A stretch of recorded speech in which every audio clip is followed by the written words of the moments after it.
Hi everyone, my name is Avdhesh Singh. दोस्तों, आज हम अपने फिजिक्स एकेडमी क्लासेज के यूट्यूब चैनल पर आप सभी का स्वागत करते हैं। दोस्तों, पिछले वीडियो में हम लोगों ने गॉस थ्योरम की बात की थी।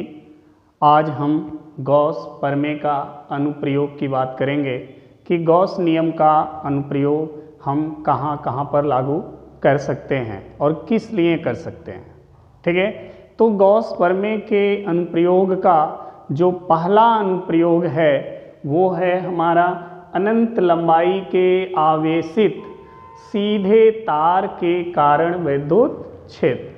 कोई एक तार है जो अनंत लंबाई का है और उस अनंत लंबाई के तार पर आवेश सतत रूप से वितरित हैं, तो वो पूरा तार किसी बिंदु पर कितनी विद्युत क्षेत्र उत्पन्न करेगा उसकी गणना हम गॉस के नियम की सहायता से करेंगे। तो ये वीडियो देखने से पहले आप गॉस प्रमेय जो पिछला वीडियो है उसको एक बार ज़रूर देखें। उसको देखने के बाद जब आप इसको देखेंगे तो आपको समझ में आएगा।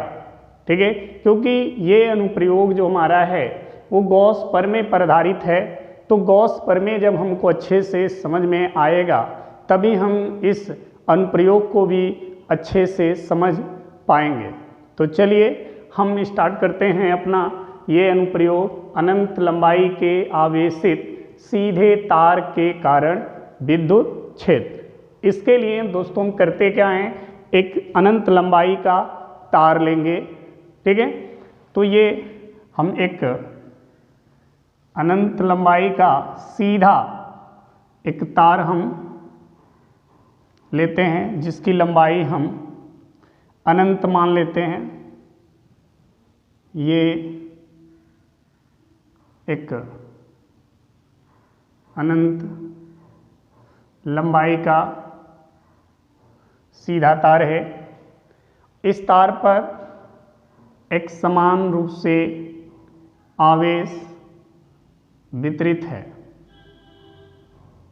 ये आवेश है जो इस तार पर एक समान रूप से फैला हुआ है। इस तार के कारण किसी बिंदु पर हमें विद्युत क्षेत्र की तीव्रता निकालनी है। तो ध्यान रखना कि अगर इस पूरे आवेशित तार के कारण किसी बिंदु पर अगर हम तीव्रता निकालें तो उस बिंदु की तार से हम कुछ मान लीजिए यहाँ पर वो बिंदु है P, और इस बिंदु पर हम इस आवेशित तार के कारण विद्युत क्षेत्र निकाल रहे हैं। तो यह बिंदु तार से कुछ दूरी पर होगा। वो दूरी हम मान लेते हैं क्या, R। मान लिया कि तार से R दूरी पर बिंदु P है, तो यहाँ पर तीव्रता कितनी होगी। तो देखें, यहाँ पर तीव्रता हम निकालेंगे लेकिन गॉस प्रमेय का प्रयोग करके, क्योंकि ये गॉस प्रमेय का अनुप्रयोग है। तो गॉस थ्योरम का यहाँ प्रयोग हम करेंगे, और गॉस थ्योरम प्रयोग तभी होता है जब आवेश किसी बंद पृष्ठ से क्या हो, घिरा हो। गॉस प्रमेय जब आप पढ़ेंगे तो गॉस ने बंद पृष्ठ की ही बात की थी। यहाँ पर आप देख रहे हैं कि तार आवेश जो है तार के पृष्ठ पर है, किसी से घिरा नहीं है। तो फिर हम यहाँ गॉस प्रमेय अप्लाई नहीं कर सकते। गॉस प्रमेय को अगर यहाँ पर अप्लाई करना है तो हमें आवेश को किसी बंद पृष्ठ से परिबद्ध करना होगा, अर्थात किसी बंद पृष्ठ के अंदर घेरना पड़ेगा। तो हम क्या करते हैं, इसी R त्रिज्या का एक बेलनाकार, इस R त्रिज्या का एक बेलनाकार गॉसियन पृष्ठ की रचना कर देते हैं। ऐसे ये देखें, एक हमने बेलनाकार गॉसियन पृष्ठ की रचना कर दी, और इस बेलनाकार पृष्ठ की जो त्रिज्या है वो R है। जितनी दूरी पर ये बिंदु है तार से, वही उसकी त्रिज्या होगी। ठीक है, इस बेलनाकार भाग की जो लंबाई है हम मान लेते हैं क्या है, L है। क्या है, L है। ठीक है, और पूरे इस तार पर आवेश कितने कूलाम का है, Q कूलाम का है। पूरे तार पर जो आवेश है वो Q कूलाम का आवेश है। ठीक है, तो इस बिंदु पर तीव्रता कितनी होगी? ठीक है, गॉस प्रमेय का हम अनुप्रयोग करेंगे। तो गॉस प्रमेय का अनुप्रयोग हम क्या लिखते हैं? गॉस प्रमेय यही कहता है कि किसी बंद पृष्ठ से गुजरने वाला कुल वैद्युत फ्लक्स उस पृष्ठ से परिबद्ध कुल आवेश का 1/ε गुना होता है। यानी उस बंद पृष्ठ से कितनी वैद्युत फ्लक्स गुजरेगी, अगर हम ये गणना कर लें तो फिर हम वैद्युत क्षेत्र की गणना कर सकते हैं। तो देखें, ये जो गॉसियन पृष्ठ की हमने यहाँ पर रचना की है, ये जो गॉसियन पृष्ठ, बेलनाकार गॉसियन पृष्ठ है, इस पृष्ठ के कुल 3 भाग हैं। एक भाग आप देख रहे हैं जहाँ पर ये बिंदु है, ये पृष्ठ। दूसरा बेलनाकार के ये सिरे का पृष्ठ, और तीसरा इस सिरे का पृष्ठ। यानी ये बेलनाकार जो है, जो पृष्ठ है, वो 3 पृष्ठों से मिलकर बना है। तो तीनों पृष्ठों से निकलने वाला वैद्युत फ्लक्स ही इस बेलनाकार पृष्ठ का कुल वैद्युत फ्लक्स कहलाएगा। ठीक है, तो चलिए यहाँ पर देखें, ये आवेश पॉजिटिव है, तो यहाँ पर विद्युत क्षेत्र की दिशा क्या होगी? तार के लंबवत बाहर की ओर होगी। और इस पृष्ठ, ये जो सिरा है बेलन का, ये सिरा, ये क्षेत्रफल है वृत्ताकार, और इसकी दिशा किधर होगी? इधर होगी, n कैप। दोनों दिशाओं के बीच का ये एंगल है, और यहाँ पर ये एंगल बना कितना? 90 डिग्री। यहाँ पर ये 90 डिग्री बना, और इस पृष्ठ को हम नाम दे देते हैं S1। ठीक है, चलिए इधर हम आ जाते हैं। यहाँ पर भी देखिए धन आवेश है तार पर, तो धन आवेश के कारण जो विद्युत क्षेत्र होता है वो तार के या आवेश के लंबवत बाहर की ओर होता है। चूँकि आवेश तार पर है तो इसकी दिशा जो होगी, धन आवेश के कारण विद्युत क्षेत्र की दिशा लंबवत बाहर की ओर होगी। और ये जो पृष्ठ है, बेलनाकार सिरे का जो पृष्ठ है, इसकी दिशा लंबवत, पृष्ठ के लंबवत, ये भी बाहर की ओर होगा।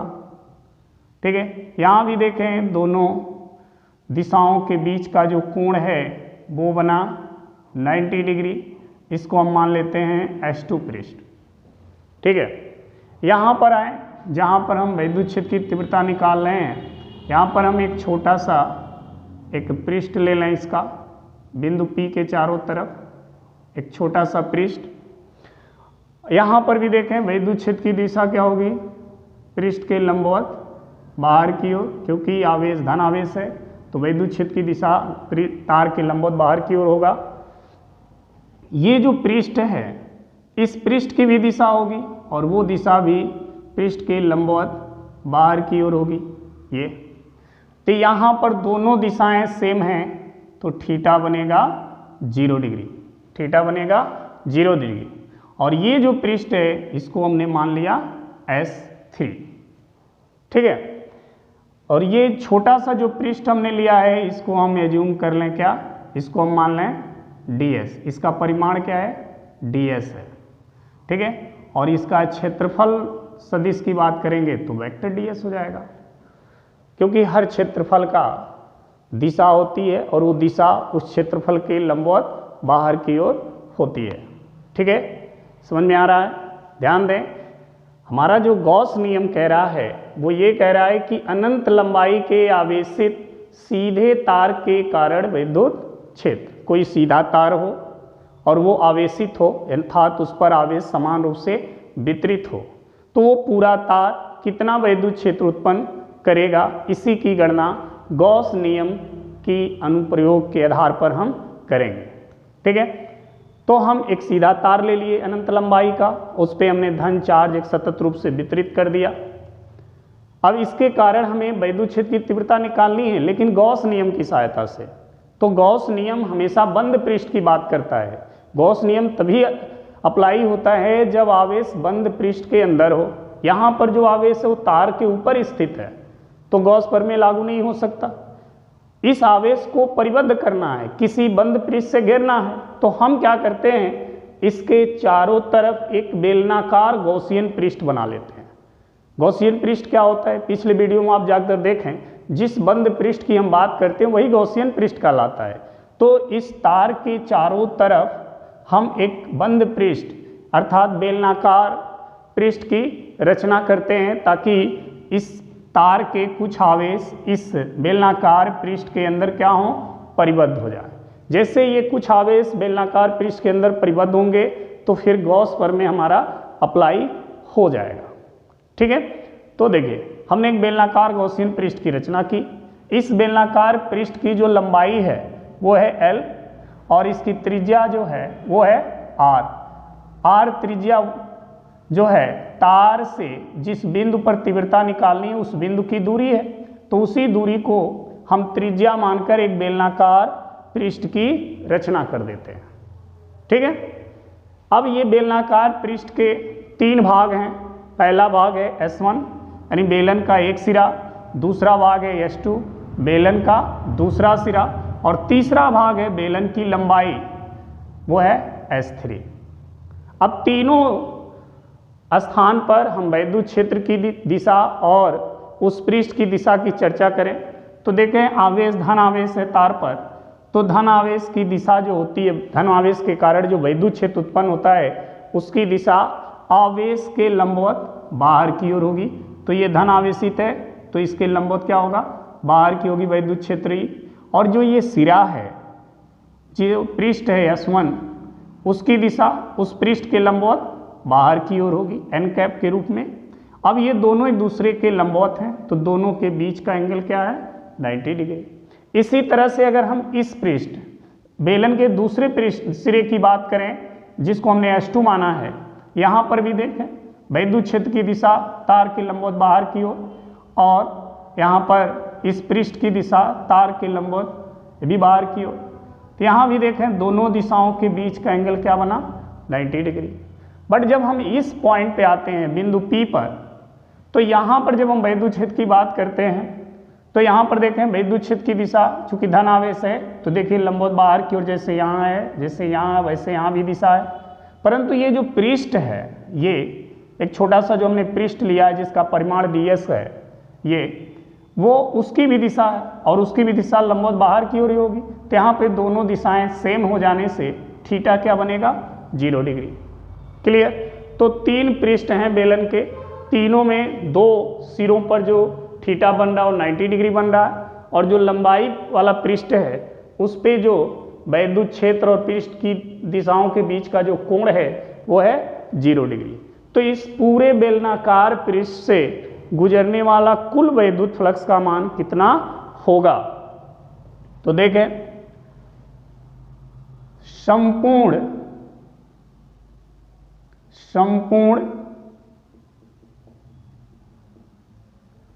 गॉसियन पृष्ठ से होकर गुजरने वाला वैद्युत फ्लक्स, संपूर्ण गॉसियन पृष्ठ से होकर गुजरने वाला वैद्युत फ्लक्स। तो देखें फाई इक्वल टू, यहाँ 3 पृष्ठ हैं, तीनों पृष्ठ की हम बात करेंगे तो ये हो गया हमारा S1 की बात कर रहे हैं हम। S1 के लिए फार्मूला वैद्युत फ्लक्स का होता है EDS प्लस S2 की बात करें तो उसके द्वारा गुजरने वाला वैद्युत फ्लक्स भी हम निकालेंगे इसी फॉर्मूले से, प्लस S3 ये हो गया। ठीक है, तीनों पृष्ठ जो हैं उनसे गुजरने वाला वैद्युत फ्लक्स को हम क्या करेंगे, जोड़ेंगे, और जो आएगा वही कुल गॉसियन पृष्ठ से गुजरने वाला वैद्युत फ्लक्स होगा। ठीक है, तो वैद्युत फ्लक्स का फॉर्मूला यही है। जब पृष्ठ बंद पृष्ठ हो तो आप पिछले वीडियो में जाइएगा, वहाँ देखिएगा वैद्युत फ्लक्स के लिए ये फॉर्मूला यूज किया जाता है जब पृष्ठ बंद पृष्ठ हो। ठीक है, यहाँ पर देखें E D S, E vector E dot vector D S क्या होते हैं, E D S cos theta. यहां देखें S2 के लिए भी यही formula, E D S cos theta, और यहाँ S3 के लिए भी देखें E D S cos theta. Close integral S1 E D S, और S1 पृष्ठ पे थीटा क्या बना है 90 डिग्री, तो कॉस 90 हो जाएगा। S2 पृष्ठ पे भी देखें थीटा क्या बना है 90 डिग्री, देखें plus E D S S3 पृष्ठ के लिए थीटा देखें क्या बना है 0। अब यहाँ देखेंगे चूंकि cos 90 की वैल्यू 0 होती है और cos 0 की वैल्यू 1 होती है, तो देखें ये 0 हो जाएगा, ये 0 हो जाएगा, ये वैल्यू बचेगा, यानी 0 प्लस ये भी 0 प्लस क्लोज इंटीग्रल S3, और ये हो जाएगा ई डी एस, ये हो जाएगा विद्युत फ्लक्स, ठीक है। यानी कुल विद्युत फ्लक्स जो निकल के आएगा वो होगा S3 ई डी एस, ठीक है। यानी इस बेलनाकार पृष्ठ से गुजरने वाला कुल विद्युत फ्लक्स इतना होगा। हम क्या करें, फाई इक्वल टू ई को बाहर करें, क्लोज इंटीग्रल S3 ds ये होता है। ध्यान देंगे ई ds इतने का मतलब इस बेलन के इस पृष्ठ का क्षेत्रफल कितना होता है 2 पाई आर एल। यहाँ ध्यान रखिएगा बेलनाकार भाग के वक्र पृष्ठ का जो क्षेत्रफल होता है वो होता है 2 पाई आर एल, ये इसका क्षेत्रफल होता है, ठीक है। और ये इक्वेशन बन गया फर्स्ट। देखें गॉस प्रमेय, क्योंकि गॉस प्रमेय का हम अनुप्रयोग पढ़ रहे हैं, तो गॉस प्रमेय से फाई इक्वल टू होता है Q अपान एप्सिलॉन नॉट, ये फाई की वैल्यू होती है गॉस प्रमेय के अनुसार। चूंकि लैम्डा बराबर होता है Q बाई एल। लैम्डा क्या है, रेखीय आवेश घनत्व। सतत आवेश वितरण का जो वीडियो है जब उसमें आप जाएंगे तो वहाँ पर लैम्डा बराबर Q बाई एल ड्राइव किया गया है, वहाँ फार्मूला ये कैसे आया बताया गया है, जहाँ लैम्डा को रेखीय आवेश घनत्व कहते हैं। ये कब प्रयोग किया जाता है, जब आवेश किसी लंबाई वाले चालक पर सतत रूप से वितरित हो, एक समान रूप से फैला हो, तब हम उस चालक का रेखीय आवेश घनत्व जो है उसको लैम्डा बराबर Q बाई एल से प्रदर्शित करते हैं। जैसे कि यहीं देख लें, ये तार अनंत लंबाई का है जिस पर Q कूलाम का आवेश है, तो L लंबाई का बेलन हमने बनाया है, तो L लंबाई तार ही इस बेलन के अंदर होगा, तो इस L लंबाई पर कुल कितना आवेश होगा। अनंत लंबाई पर Q कूलाम है तो L लंबाई पर कितना होगा, तो Q बाई एल होगा। और यही एकांक लंबाई पर जो आवेश होता है उसी को हम क्या बोलते हैं, रेखीय आवेश घनत्व कहते हैं। अर्थात ये जो तार हमने अनंत लंबाई का यूज किया है उसका रेखीय आवेश घनत्व क्या है, लैम्डा बराबर Q बाई एल। यहाँ से हम Q की वैल्यू निकालें तो क्या आएगा, लैम्डा इंटू एल। क्या आएगा, लैम्डा इंटू एल। ध्यान रखें लैम्डा इस तार का जो अनंत लंबाई का आवेशित तार है उसका रेखीय आवेश घनत्व है। और रेखीय आवेश घनत्व कहते किसे हैं, जब किसी तार के एकांक लंबाई पर आवेश स्थित हो तो उसे हम रेखीय आवेश घनत्व कहते हैं। तो इस अनंत लंबाई के एकांक लंबाई पर कितना आवेश होगा, तो Q बाई एल होगा, ठीक है, क्योंकि अनंत लंबाई पर Q कूलाम आवेश, तो L लंबाई पर Q बाई एल, और यही Q बाई एल इस तार का रेखीय आवेश घनत्व होगा जिसे हम लैम्डा से प्रदर्शित करते हैं। तो लैम्डा बराबर क्यू बाई एल, तो क्यू बराबर लैम्डा इंटू एल, और यही क्यू का जो मान है गॉस का जो प्रमेय है उसमें पुट करेंगे, रखेंगे, तो हो जाएगा lambda L by epsilon not, और ये हो गया इक्वेशन नंबर 2। अब देखें समीकरण 1 और समीकरण 2। समीकरण 1 और 2 से क्या करेंगे, तुलना करेंगे। तुलना करने पर जब तुलना करेंगे तो देखें दोनों का लेफ्ट साइड क्या है, फाई है, तो दोनों का लेफ्ट साइड इक्वल है तो राइट साइड भी इक्वल होगा। तो जब इक्वल होगा तो देखें ये हो जाएगा E 2 pi R L equal to, और ये क्या है lambda L by epsilon, L से एल कट जाएगा तो E इक्वल टू आ जाएगा 1/2 pi epsilon naught L by R. इस तरह से ये वैल्यू आएगा।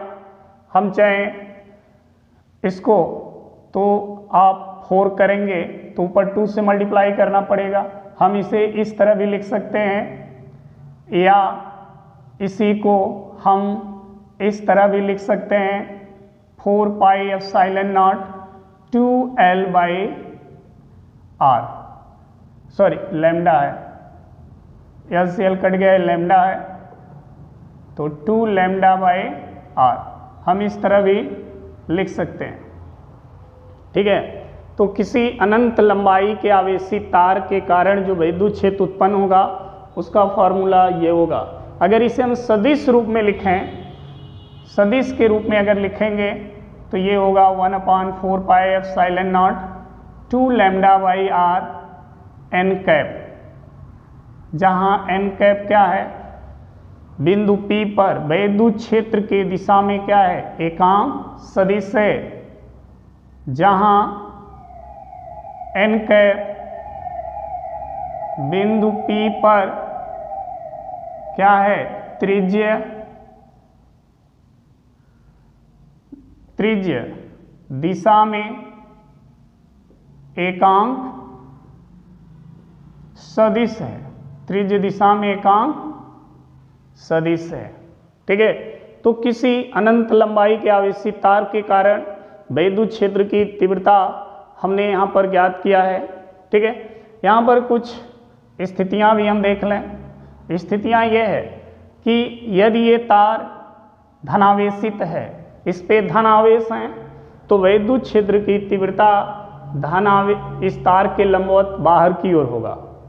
ध्यान रहे, यदि ये तार धनावेशित है तो जो विद्युत क्षेत्र उत्पन्न होगा उसकी दिशा तार के लंबवत बाहर की ओर होगी, और यदि ये तार ऋणावेशित है तो विद्युत क्षेत्र की दिशा तार के लंबवत तार की ओर होगा। ध्यान रहे, अगर ये तार जो है धनावेशित है तो जो विद्युत क्षेत्र होगा उसकी दिशा तार के लंबवत बाहर की ओर होगी, और यदि ये तार ऋणावेशित है तो विद्युत क्षेत्र की दिशा तार के लंबवत तार की ओर होगा। दूसरा देखें, इसमें विद्युत क्षेत्र जो है और ये त्रिज्या, दोनों के बीच में जो विद्युत क्षेत्र है वो दूरी के क्या है, व्युत्क्रमानुपाती है। देखें दूरी के क्या है, व्युत्क्रमानुपाती है। तो इनके बीच अगर हम ग्राफ प्लॉट करें, इस पे R मान लें, इस पे E मान लें, तो अगर R बढ़ेगा तो E का मान क्या होगा, घटेगा। ऐसे बनेगा ग्राफ। R जैसे जैसे R ज़्यादा होगा E का मान कम होगा। ठीक है, अगर R का मान कम होगा तो E का मान बढ़ेगा। तो ये इनके बीच का ये कुछ स्थितियाँ थी जिसको हमने यहाँ पर एक्सप्लेन किया है। तो आई होप आपको हमारा ये वीडियो बहुत अच्छे से समझ में आया होगा। यदि अच्छा लगे तो अपने दोस्तों को शेयर करें, लाइक करें और सब्सक्राइब करें। फिर हम लेकर के अगला अनुप्रयोग गॉस प्रमेय का अगले वीडियो में उपस्थित होंगे। तब तक के लिए धन्यवाद।